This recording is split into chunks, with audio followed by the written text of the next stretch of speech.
자, 여러분 안녕하십니까? 공약한국사 짱쌤입니다. 이번 시간 공부할 내용은 이제 조선시대 후기의 농업입니다. 매우 중요한 단원이고 특히 농업기술 관련된 부분 총정리하는 문제가 많이 나오기 때문에 정리를 좀 잘 해두셔야 됩니다. 자, 그래서 해당하는 내용 이제 교재를 통해서 살펴볼게요.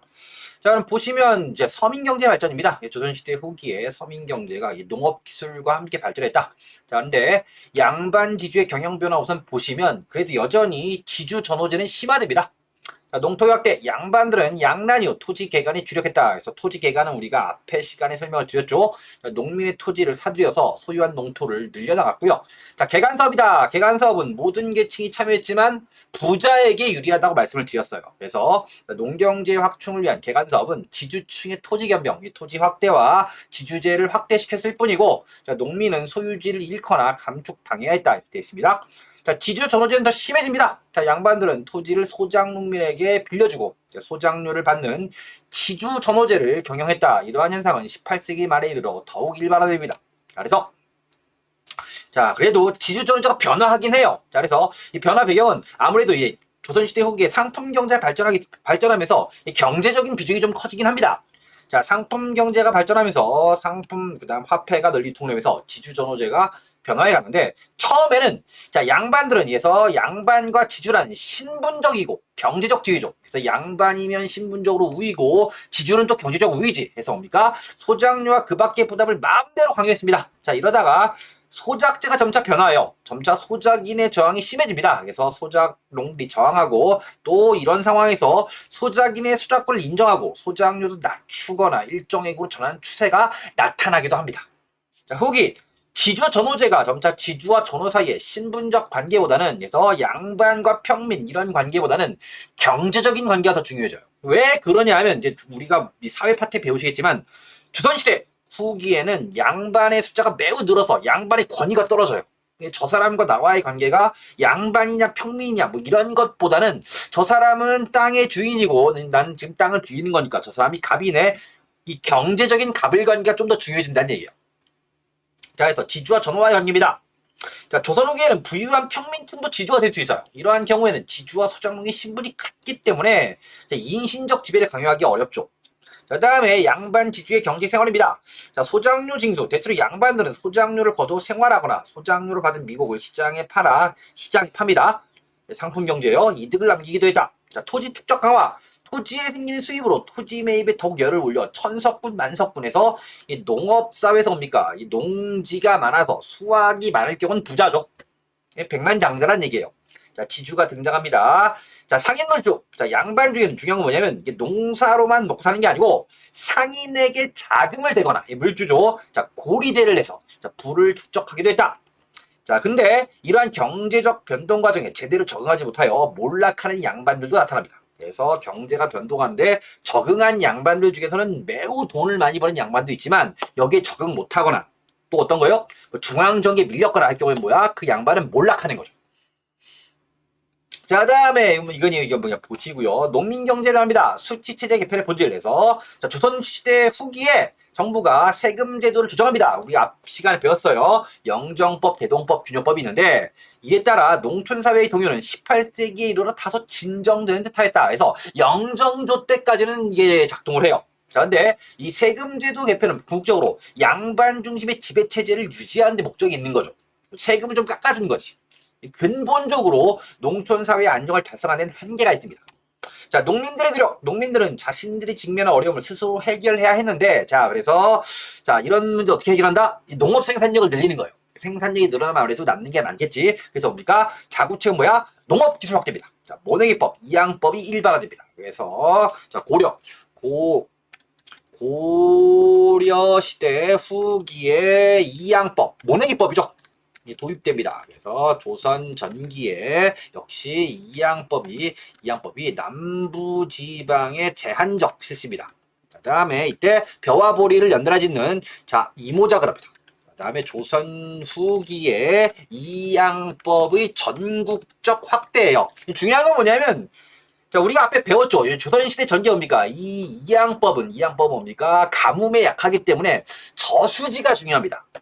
자, 봄 가뭄이 약해요. 그래서 농사를 망치는 경우가 많아서, 자, 남부지방에서 강우량이 풍부한 남부지방만 법적으로 제한하는 건데, 이걸 뭡니까? 전국적으로 확대시킨 건 농민 스스로의 노력이다. 자, 이렇게 이해하시면 되겠습니다. 이거 굉장히 중요한 얘기예요. 자, 이 항법은 고려 말기 시작, 조선 초기 일부 남부지방이면 제한적 실시, 정부의 금지령이에요. 17세기 이르러 농민들에 의해서 전국적 보급되었다 이렇게 돼 있는데, 정부가 확산시켰다면 틀려요. 그 부분을 눈여겨보셔야 됩니다. 자, 확대 효과는 생산량 증가. 자, 벼와 보리의 이모작이다. 자, 벼와 보리를 연달아 짓는 거예요. 그러니까 이양법을 하니까 이게 가능해져요. 우리가 앞에 설명한 바 있습니다. 자, 단위 면적당 생산량을 증가시켜 소득을 늘렸고요. 자, 보리 재배가 늘어납니다. 자, 이모작이 널리 행해지면서 보리 재배가 확대되었고, 더구나 논에서의 보리 농사는 대체로 소작류의 수치 대상이 아닙니다. 이게 중요해요. 그럼 내가 땅을 빌리면 쌀 농사 짓고 그다음 보리 농사 짓는데, 자, 소작류는 쌀만 내요. 이거 시험 문제 많이 나옵니다. 이거 굉장히 중요해요. 별 빡빡빡 치시고요. 소작농들은 보리 농사를 선호합니다. 자, 노동력 절감이다. 이양법 확산에 의해서 노동력이 절감됩니다. 제초 노동력이 줄어든다고 우리가 앞에서 설명드렸습니다. 자, 농민 1인이 경작할 수 있는 경지 면적이 크게 증가했다. 그래서 자, 김맥이라고 하죠. 김맥이 제초입니다. 제초. 이게 여러분 이 논에 뭡니까? 잡초가 끼어서 자라면 뭡니까? 양분을 빼앗기 때문에 쌀이 제대로 못 자라요. 그래서 들어가서 일일이 풀을 뽑아줘야 되는데, 이 양법의 경우 뭡니까? 옮겨 심을 때 줄을 딱딱 맞춰 심기 때문에 줄에서 벗어내면 그냥 뽑아내면 되죠. 그래서 뭡니까? 제초의 노동력이 최대입니다. 최대 5분의 1로 감소해요. 이거 뒤집어 얘기하면 뭐 하는 거예요? 그러니까 경작 면적이 최대 5배로 증가한다는 얘기예요. 자, 일손이 5분의 1로 줄으니까 해서 뭡니까? 경작 면적이 크게 증가하니까 뭡니까? 농사를 어떻게 지어요? 넓게 짓죠. 해서 뭡니까? 넓을 광자를 써서 광작이 성행합니다. 이게 굉장히 중요한 얘기입니다. 여기서는 자, 광작의 대둑. 자, 모내기법으로 잡초를 제거하는 일손을 덜 수 있게 되자 농민들은 경작지의 규모를 확대했다. 자, 농업 경영 방식을 변화시킵니다. 그래서 광작 읽어보시고요. 자, 광작의 영향이다 해서 뭡니까? 가장 중요한 건 뭐냐면 여기에 적응한 농민의 경우는 부자가 돼요. 자, 지주들도 직접 경작하여 토지를 넓혔지만 자작농은 물론 일부 소작농도 더 많은 농토를 경작, 재산을 모을 수 있다. 자, 광작 농업으로 농가의 소득이 늘어나 부농이 될 수 있습니다. 일부는 그래요. 근데 중요한 건 뭐냐면 농민 생활 악화라고 나와 있는데, 자, 그래서 기존의 뭡니까? 광작이 강해지면서 대부분의 농토를 소작시켰다. 근데 이걸 뭡니까? 이런 대부분 농토 소작시키고 일부 농토만 직접 경영하던 지주들이 어떤 거야? 소작지를 회수했다. 자, 얘기했죠? 노동력이 5분의 1 감소해. 그럼 뭡니까? 단순히 보면 뭡니까? 5명의 소장농이 뭡니까? 막 같이 어깨에 으쌰으쌰해서 말 안 듣는 거 4번 할 수 있죠. 노동력이 주니까. 숫자를 줄일 수 있어요. 그럼 쫓겨난 농민들은 망하는 거지. 그래서 노비를 늘리거나 머슴을 고용하여 직접 경영합니다. 자, 그래서 소작 농민들은 뭐 하는 거예요? 소작지를 잃기는 쉬워지고 얻기는 더 어려워졌다 해서 뭡니까? 어떤 거예요? 기술의 발전으로 해고되는 거죠. 쫓겨납니다. 자, 그래서 이런 상황이다. 중요한 얘기입니다. 그래서 농토 이탈. 자, 생활이 어려워진 농민은 농촌을 떠날 수밖에 없습니다. 농촌에 그대로 머물러 있더라도 품팔이로 생계를 유지하였다. 자, 농민층의 분합이다. 일부 농민들이 분홍으로 성장하고 대다수 농민들이 토지에 빌려나 임노동자가 됩니다. 그래서 그나마 소작농의 경우는 안정적으로 일할 수 있는 땅이 있는 거고요. 임노동자는 뭐 하는 거예요? 뭡니까? 그 인력 시장에 나가서 뭡니까? 뭐 일하고 뭐 임금 받고 해서 뭡니까? 안정적이지가 않죠. 그래서 뭐야? 소작농보다 좀 더 몰락한 층이 임노동자가 돼요. 자, 농민층의 분합이다 해서 뭡니까? 그래서 광작이 성행해서 뭡니까? 그래서 농민층이 뭡니까? 적응한 농민은 분홍이 돼요. 분홍이 되고요. 그 다음에 분홍 밑에 자영농, 자기 땅에는 자영농이 있고요. 그 다음 뭡니까? 자영농 밑에 소작농이 있고요. 소작농보다 더 몰락할 경우 뭡니까? 임노동자가 돼요. 자, 그 다음에 더 몰락하면 뭐가 돼요? 거린이 되죠. 자, 그럴 경우 뭡니까? 광작의 성행의 결과 뭡니까? 옛날에 농민들은 비슷비슷하게 살았는데 어떤 거야? 농민층이 부자에서 가난한 이런 농민까지 옵니까? 농민층이 분화됩니다. 이건 굉장히 중요한 거예요. 광작의 성행. 이 시험 문제 제일 많이 나옵니다. 농민층의 분화 읽어보시고요. 자, 견종법이다. 자, 종래 벼와 보리의 밭농 사이에는 농종법에 의해서 밭 1항에 두둑의 씨를 뿌렸는데 후기에는 밭 고랑에 씨를 뿌리는 견종법이다. 그래서 뭡니까? 논에서는 이양법이고요. 밭에서는 견종법이다. 그래서 그러니까 옛날 씨를 뭡니까? 이렇게 있으면 뭡니까? 옛날 씨를 여기에 뿌렸대요. 여기. 이게 농종법이 돼. 뭐다? 이걸 깊이 갈면서 여기에 깊이 여기 씨를 뿌리면 뭡니까? 이게 나중에 이렇게 풍화가 되더라도 이게 뭡니까? 뿌리가 깊이 들어가겠죠. 그래서 논에는 이양법, 밭은 견종법이 일반화되었다. 이 공식입니다. 시험 문제 많이 나오고요. 자, 상품 작물 재배입니다. 농민들은 시장에 팔기 위한 작물을 재배하여 가게 수입을 증가시켰다.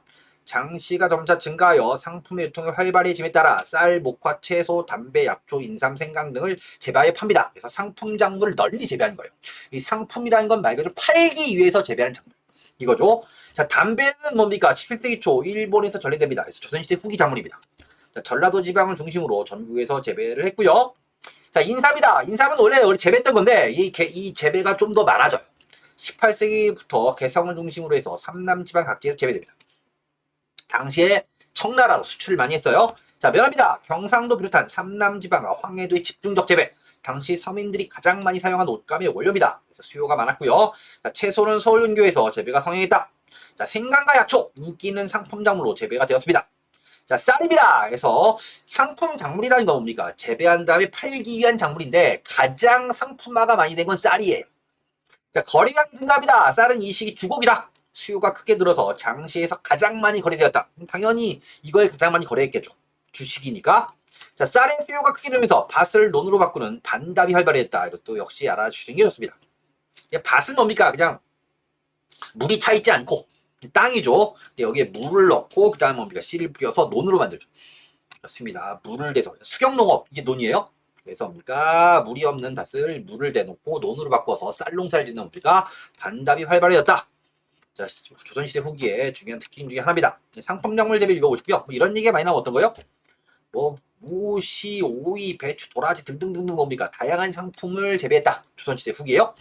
자, 구황작물이다 해서 뭡니까? 뿌리를 먹어요. 어지간한 건 흉년이 들더라도 뭡니까? 이건 버티기 때문에 굶주릴 때 먹여서 구황이랍니다. 구황작물이다. 자, 고구마다 영조 때 조엄이 일본입니다. 달달한 건 일본이고요. 감자는 헌종 때 청에서 전래되었다. 그래서 좀 뻑뻑한 건 청나라요. 자, 농기구 개선입니다. 18세기 이후에 뭐 쟁기, 썰의 세상, 호미 등이 널리 사용되고 논농사에서 소를 이용한 쟁기 사용이 보편화되었다.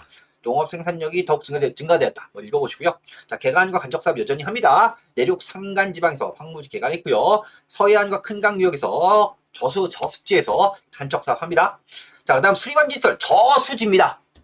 자, 모내기법 확산. 농민들은 정부의 금지역에도 불구하고 모내기법을 계속 확산시켰고요. 그래서 재헌사다.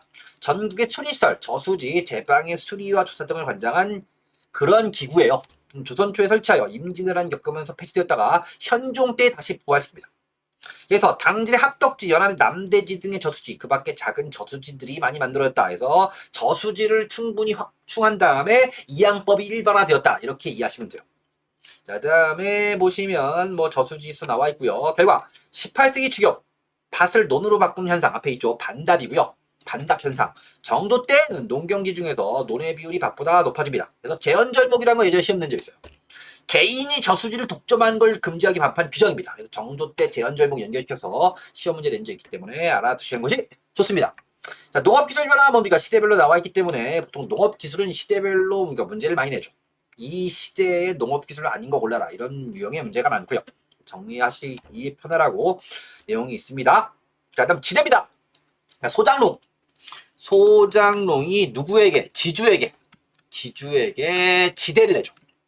땅을 빌리잖아요. 그래서 땅을 빌린 대가, 이 지대를 내는 겁니다. 이 지대가 변화하는데, 자, 변화의 배경 중에 하나는 뭐냐면 소작쟁이의 전개입니다. 소작쟁이. 자, 소작 농민들은 좀 더 유리한 경작 조건을 얻기 위해서 지주에게 소작쟁이를 벌입니다. 이 파업, 스트라이크 한 거예요. 소작농들이 저항을 했고요. 자, 전업권 성장이다. 자, 농업 생산력 증대와 농업 경영상 변화로 지주권이 약화됩니다.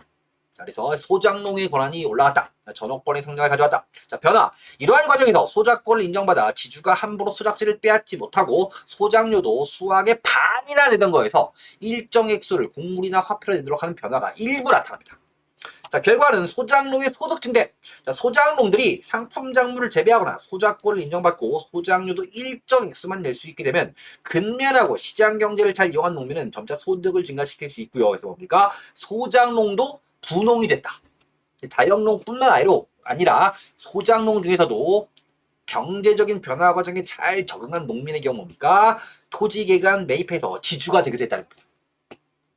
자, 그럼 소장료 납부 형태의 변화 보시면 이 타조법이 있고요. 이름이 재밌죠. 타조예요. 타조. 그다음 도조법이 있는데 이거 두 개를 비교하는 문제가 일반적으로 많이 나옵니다. 큰 틀거리로 보시면 다음과 같습니다. 자, 타조법이 우리가 알고 있는 일반적인 지대예요. 조선시대 후기에도 여전히 일반적입니다. 자, 도조법은 조선시대 후기 때 이게 뭡니까? 좀 더 합리적인 이 지대가 등장해서 도조법인데 그 시험에 뭐가 되냐면 도조법이 일반화되었다면 틀려요. 조선시대 후기에도 타조법이 여전히 많아요. 이거 등장했다는 데 의미가 있다는 걸 알아주시면 돼요. 자, 그래서 자, 수학의 절반을 내는 퍼센테이지, 정률지대입니다. 그래서 이걸 뭐야? 병작반수. 그러니까 지주의 것과 나의 것을 나란히 지어서 반을 내는 거예요. 자, 그래서 수학이 지주의 이익에 영향을 줍니다. 그래서 내가 50을 뭡니까? 50을 생산하면 25를 내야 돼요. 그 다음에 100을 생산하면 얼마를 내야 돼요? 당연히 50. 그럼 뭐야? 퍼센테이지이기 때문에. 퍼센테이지이기 때문에. 그래서 뭡니까? 지주의 간섭이 심한 거지. 야, 이렇게 농사 지어라, 이래라, 저래라, 이렇게 뭡니까? 이렇게 시키면 뭡니까? 아우, 귀찮아. 저 지주에게 유리합니다. 자, 이게 타조법이야. 자, 근데 도조법은 조선시대 후기에 등장했다. 되어 있습니다. 그래서 3분의 1 정도의 액수를 사전에 계약해요. 3분의 1 비율 아니야. 그게 아니고 수학이 한 120 정도 되다. 120의 3분의 1은 얼마요? 40 정도죠. 40 정도의 액수를 뭡니까? 미리 정액으로 계약을 하는 거예요. 그 한 뭡니까? 무슨 뭐 150대 뭡니까? 한 50 정도 맺겠지. 그래서 뭡니까? 기존의 평균 수학이 120일 경우 뭡니까? 3분의 1 정도 액수로 뭡니까? 미리 이거 액수를 딱 고정해 놓고 뭡니까? 그 이후에 수학을 할 때 100이 되건 200이 되건 300이 되건 뭡니까? 이게 늘더라도 뭡니까? 정해진 액수만 내는 거예요. 이게 정액지대예요. 애초에 3분의 1이니까 뭡니까? 애초에 액수가 적을 뿐더러 이게 뭡니까? 고정되기 때문에 수학의 작한과 지주의 이익과 관계가 또 없기 때문에 지주의 간섭이 없어요. 그래서 뭡니까? 이거는 지주에게 유리하고요. 이건 뭡니까? 이건 전호에게 유리합니다. 자, 이제 이 도조법의 경우입니까? 어떤 거야? 제한적일 때 성립했다. 여전히 일반적인 건 타조법이고요. 그럼 제한적일 때 성립했다는 건 무슨 얘기냐? 이 얘기예요. 자, 전호가 농사를 굉장히 잘 지어요. 제가 전호인데 농사를 굉장히 잘 짓습니다. 그래서 뭡니까? 농사의 신이에요. 막 농사를 지을 때 뭡니까? 주인이 와. 야, 농사 너 정말 잘 짓는다. 하면 제가 이게 주인한테 어우, 제가 농사는 갑이죠. 제가 농사는 제가 메시다. 내가 농사는 뭡니까? 손흥민이고, 근데 농사에 한해서 뭐야? 뭐 르브론 제임스예요. 아주 탁월한 농사꾼인데 주인이 얘기하죠. 야, 저기도 빈 땅 있으니까 네가 농사 지어라고 할 때 싫어요. 난 지금도 충분히 먹고 살아요. 하려고 할 때 주인이 뭐라 얘기하는 거예요? 야, 네가 저기를 개간해서 쓸모 있는 땅으로 만들어주면 도조법으로 계약해줄게. 이런 겁니다. 그래서 뭡니까? 첫 번째, 개간이다. 개간할 때.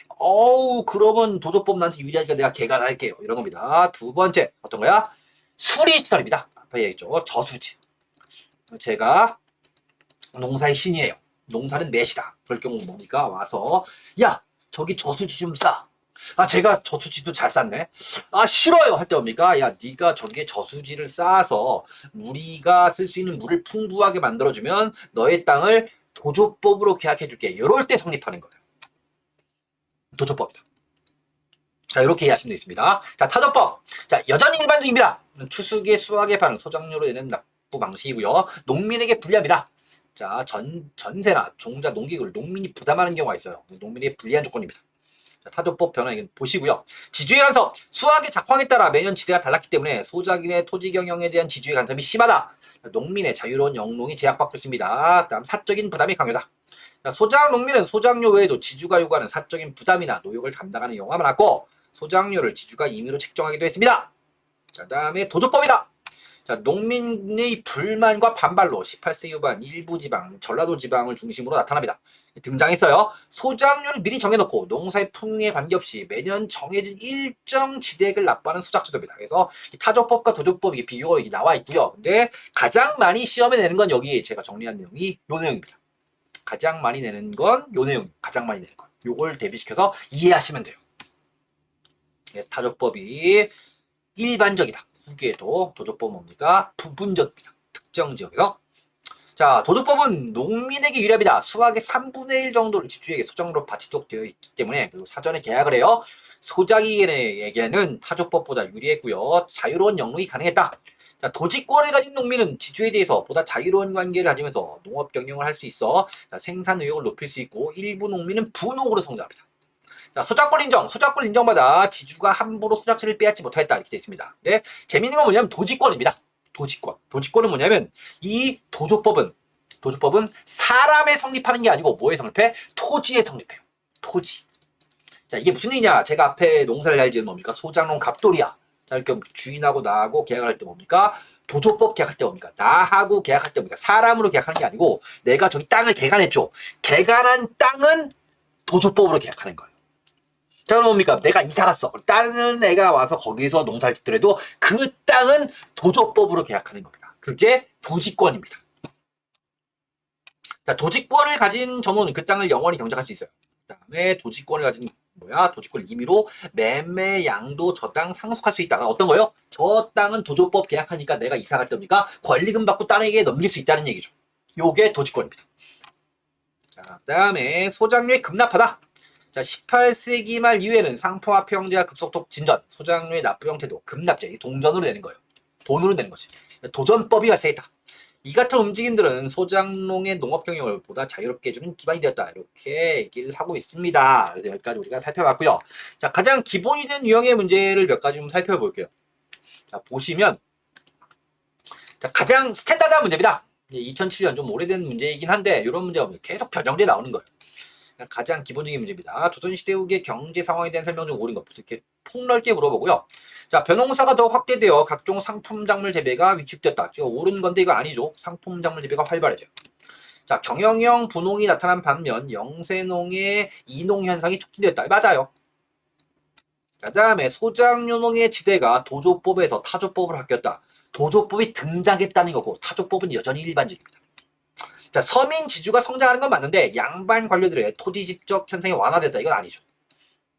권세 있는 양반들은 더 많은 땅을 갖죠. 답이 2번입니다. 이렇게 보시면 되겠습니다. 가장 일반적인 형태의 문제고요.